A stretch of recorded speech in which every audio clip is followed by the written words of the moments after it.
Are you struggling to get people to check out your content? Do you feel like no matter what you do, you just can't seem to build up your following? That's what we're going to be looking at in this episode of the New Music Industry Podcast.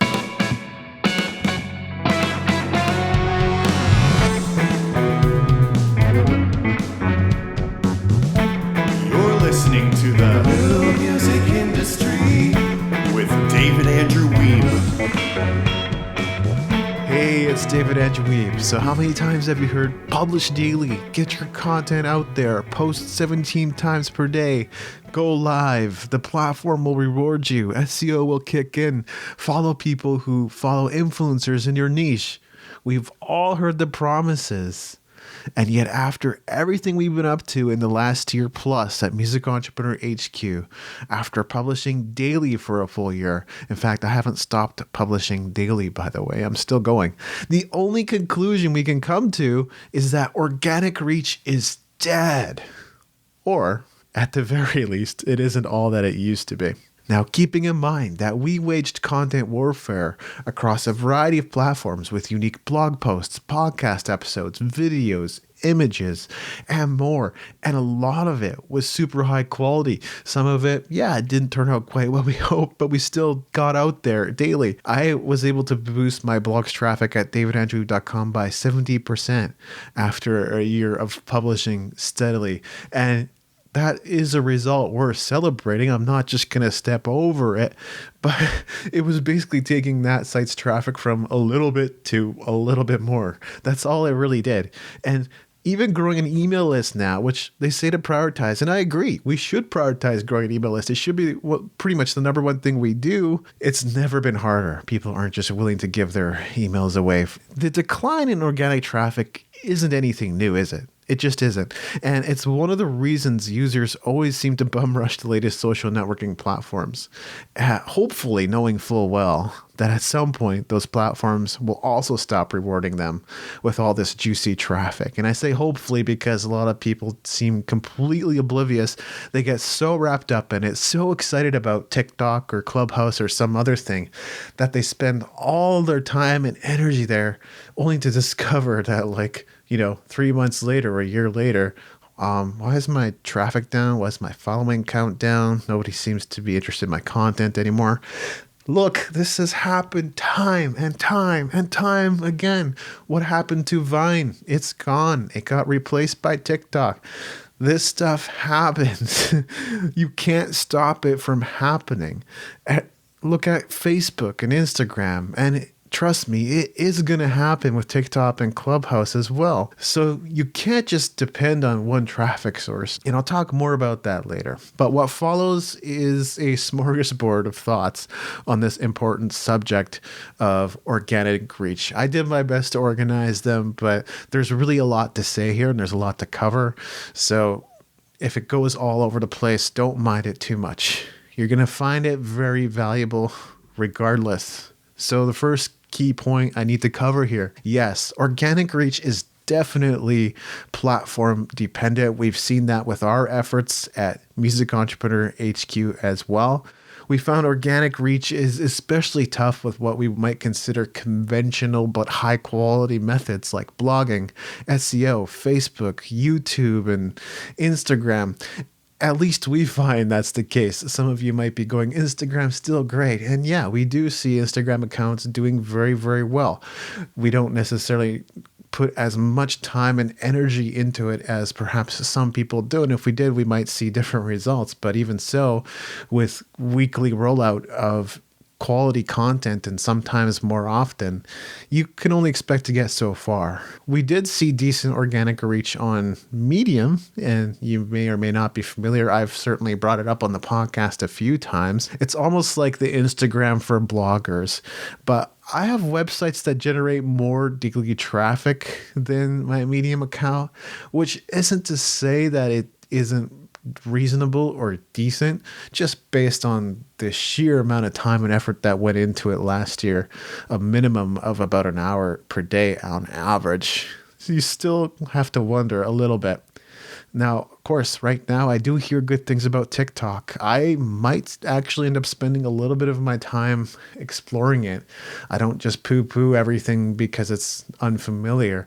I often do give new things a whirl, and I'm giving a lot of new things a whirl right now, which is why I try not to spread myself out too thin, but I do spend time experimenting, and that's really key. And I also know that Clubhouse is very popular, and of course, there will be other new platforms to replace what's currently popular. So organic reach is going to be somewhat platform dependent, but we also have to keep in mind that over time they all decline. Their platforms change, the way they're handled by the developers change, all that changes over time. So we can't just rely exclusively or entirely on one platform for all the traffic we need for the rest of our lives. It just doesn't work that way. Are there things we can still do at the content level to make sure that our organic reach is maximized? Absolutely. But it's going to take something, right? You can't just write a blog post, something anybody can find anywhere without any trouble, and hope that it's going to rank in Google and do well over the long haul. Now, that is something to consider with organic traffic in general. Sometimes you publish something and it gets a few views over time, and yeah, that was nice. Sometimes, though, it tends to accumulate and gain momentum and get more views over a longer period. So we can't just discount publishing regularly because it doesn't immediately get us a huge boost in traffic. Some things do well, some things do better than others. We have to be a little bit more intentional about the process of creating things that will accumulate value over time. One thing we can do is use BuzzSumo to find popular content that gets shared and then model it. BuzzSumo is a great tool for that. And you can see exactly how many shares or how many comments a piece of content is getting. You can get a sense of how much traffic it's getting as well. You can go and model that piece of content. Again, it's typically going to take something to create something like what's already out there. Chances are it's creative in some way, or it includes a lot of media, or it was created over a longer period of time, like an experiment. There's different factors that make great content what it is, which means it's going to take more time to create something like that, but it's still better than just shooting in the dark, hoping something's going to work. So we need to be more intentional in general. You can use SparkToro, which is another great tool, to discover who your audience is following, what they read, listen to, and watch. And again, there's an opportunity to model what you see that's already working. And of course, maybe in a more general sense, we can create better quality content while publishing less. In other words, we're going to put more time and energy into creating really great content and less time just shoveling out the content like it was going out of style, because that's already been done. And you will already see marketers out there taking this approach, people like Brian Dean, for instance. So I'm not saying there aren't things you can do with your content that won't help you get more organic reach, but more than ever, that means taking time to research, to look into different types of content, to understand why it gets shared, to understand why people comment on it, what makes it valuable. So there's a certain amount of effort required to be able to get your content to that level. When talking a little bit more about platforms and channels that kind of worked for us, podcasting. This is a little bit of an outlier amongst the different traffic channels that we utilize. It's kind of surprising. Every podcast episode gets anywhere from 80 to 1,400 downloads per episode. In fact, it's pretty strange if an episode doesn't get at least 200 downloads.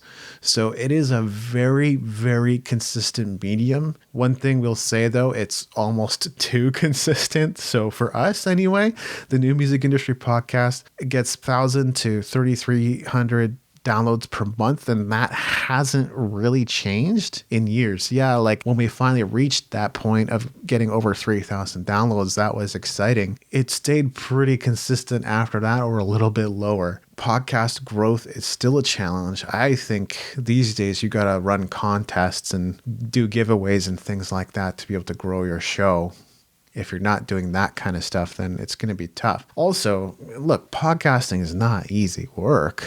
I might make it look easy at times, but if it's you doing everything on your show, and trust me, I've been there, it takes a lot of work. It's not just sitting in front of a microphone and then throwing out into the world, at least not if you care about your audience. I put some time and energy into editing as well as audio sweetening, creating an MP3 file, uploading it to Amazon S3, creating highlights, getting a transcription done eventually. We don't always get to that right away, but the goal is to have transcriptions for every single episode. Look, it's going to take something if you want to make a real go of this podcasting thing, just so you know.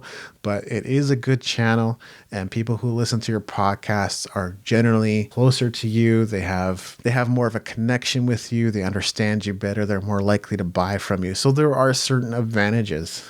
But while we're on the subject of podcasts, I just want to thank you for listening. This is not a complaint. I'm looking to create breakthroughs with the show, obviously. So I'm not sitting here going, oh my gosh, 3,300 downloads. That sucks. No, not at all. It's actually really amazing when you think about connecting with 3,000 people each week. That's insane. Or each month, I should say. Okay. Next thing is video distribution. I sort of debated whether or not to talk about this. I may not talk about it in excruciating detail on this show. I think we're probably going to put some more detailed content inside Elite Players All Access Pass, and applications should open for that again soon. We're already into mid-September. But yeah, video distribution is a little bit of a secret that most artists aren't really tuned into, and it still works organically. What it means is creating a video. Yes, you want to create some kind of video, high quality content that people will want to watch. But what most artists do is they just throw it up on YouTube and then don't have a plan or strategy for anything that happens or follows in that. Even videos that are seemingly only getting 20 views here, 40 views there, maybe 100 views if you're lucky. If you actually take those videos and also share them natively on sites like Facebook and LinkedIn, and maybe even clips on Twitter and Instagram, over time, the number of views can sort of accumulate. You can get a greater reach, even if it's all just 20 views across the board. With 5 platforms, that's 100 views. So if you're only getting 20 views on YouTube, you can instantly 5x your results just by uploading your videos natively to other channels. It might seem small, but if you could 5x your YouTube results, you would, wouldn't you? And you can. It takes some time. It takes some effort. I'm not going to sit here and tell you that it doesn't take something, but it can work. Now, changing the conversation now a little. If you're an influencer or a known personality or public figure with a pre-established brand, organic reach can still be really great for you. Some of us struggle to either create that or maintain it long term. I have a little bit of a reputation. It helps that I have books. It helps that I have a podcast. It helps that I appear on different online publications. And when I say publications, I'm really just referring to blogs these days, let's be honest. All of that is super helpful as far as growing and maintaining a brand. But I'd be lying if I said Music Entrepreneur HQ has this enormous presence all over the place. It's not the case. And we do appeal to a niche audience, so that's not really a problem. I'm not describing an issue to be solved. But what I am sharing is, if you don't already have that at my level or even above and beyond that, which there's plenty of people that have that, if you don't already have that, it's going to be tough trying to build it from scratch today. I say tough. It's going to be a freaking uphill battle, okay? If you're going to try to build it organically. Now, we're going to talk about some potential solutions here, although I've already offered some, such as some thoughts on how you can really level up your content. One of them is Dream 100, and I've talked about this on the blog. I'm not sure how much I've talked about it on the podcast. I don't think I've shared much about it yet. So with Dream 100, the whole concept is really just to identify influencers or blogs or publications or personalities in your niche who have access to your audience. For a lot of artists, that's just going to be artists who are a step ahead of you, or maybe even popular artists who are well ahead of you.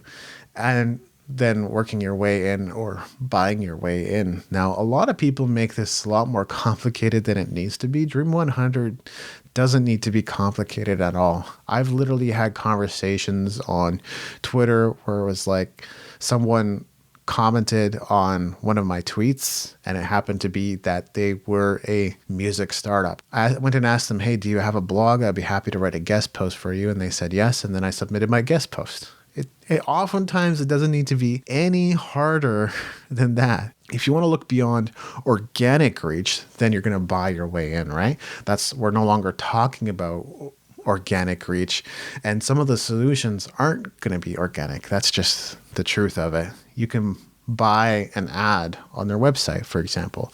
You could buy a shout out from them on Instagram. You could buy a retweet from them.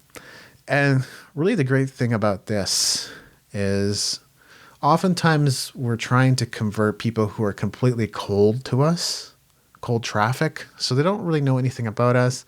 They haven't heard of us before. They haven't heard our music. They don't know who we are. It's really just a roll of a dice whether or not they're actually going to connect with our content and enjoy it. But when we get a shout out from an influencer, they have an audience that's warm to them.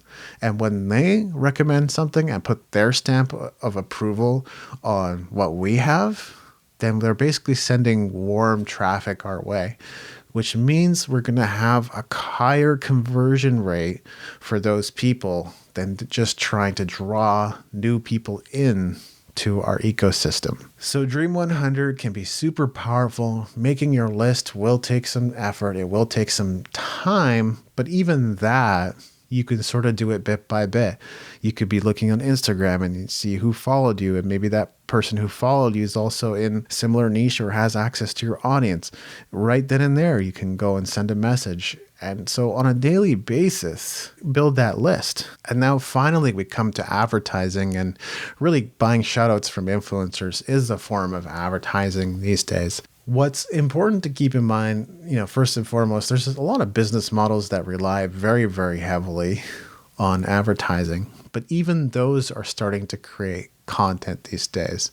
So why is that when organic reach is so small, or it's not as good as it used to be? It's because advertising and content together represents a powerhouse combination that has the potential not just to draw in an audience, but actually convert them. We are really fast getting to the point in the music industry where if you're an artist starting from scratch and starting a new social media profile and trying to grow your following and trying to get the word out about your music, I don't know if you can climb that mountain by yourself. Okay? That's the point that it's getting to. It's getting to be super steep. We need to start leveraging advertising, and we need to start using it in a really smart way. Whether that's going out and learning ourselves how advertising works by taking courses, or by hiring the right people who can help us, who have the right expertise, who are fair to artists, actually have a vested interest in your success, and begin relying and depending on them to help us if we don't understand this whole advertising game. And before I wrap up this episode, like I said, it's a real smorgasbord, but I hope you've enjoyed it. Number one thing in any marketing effort, the number one mistake people make is they rely on one source. Single source dependency is a huge problem amongst artists because, like we talked about earlier, they see something like TikTok and instantly go, okay, I am throwing all my eggs in one basket until TikTok shuts down or doesn't give you the organic reach that it used to, or whatever it is. They ban your account, they delete it, they change the terms of service, they change their interface. All that stuff can happen and probably will. So if you don't have a backup, or if you're only building one channel and not even saving your content and not even building an email list or another way to connect with your audience, I'm well aware that there's many others today. You got push notifications, you got SMS texts, you got messenger subscribers. All that stuff's great. Point is, if you're not at least building some kind of list that's centralized, that you own, that you can send regular messages to and not lose that list, right? We need to mitigate against that type of risk. If you don't have that list, you're taking a huge gamble and a huge risk. And I dare even say you don't have a chance at success if you don't have some kind of centralized list, okay? Organic reach is not completely dead, but it's getting tougher than ever to try to reach. It's somewhat platform dependent. It's also highly dependent on the quality of content that you're creating, but realize that there are still other marketing and advertising channels that are very viable.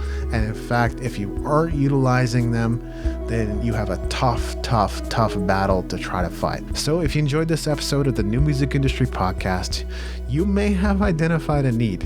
Digital marketing is changing fast, and trying to keep up with new developments and best practices is frankly dizzying. That's why I created the Digital Marketing Essentials for Musician course. It offers a simple step-by-step system to establishing a solid online base so you can get the results you're looking for online. And this course is continually updated with new information. For a one-time payment, you can access it for a lifetime. Simply go to contentmarketingmusician.com and click on the Digital Marketing Essentials for Musicians banner to learn more about the course. This has been episode 245 of the New Music Industry Podcast.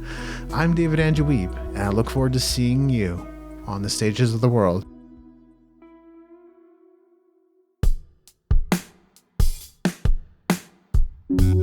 Thank you for listening. Music in this episode was brought to you by Brian Young. Wherever you're listening to this right now, please consider leaving a 5-star review and comment to help us get the word out about the podcast.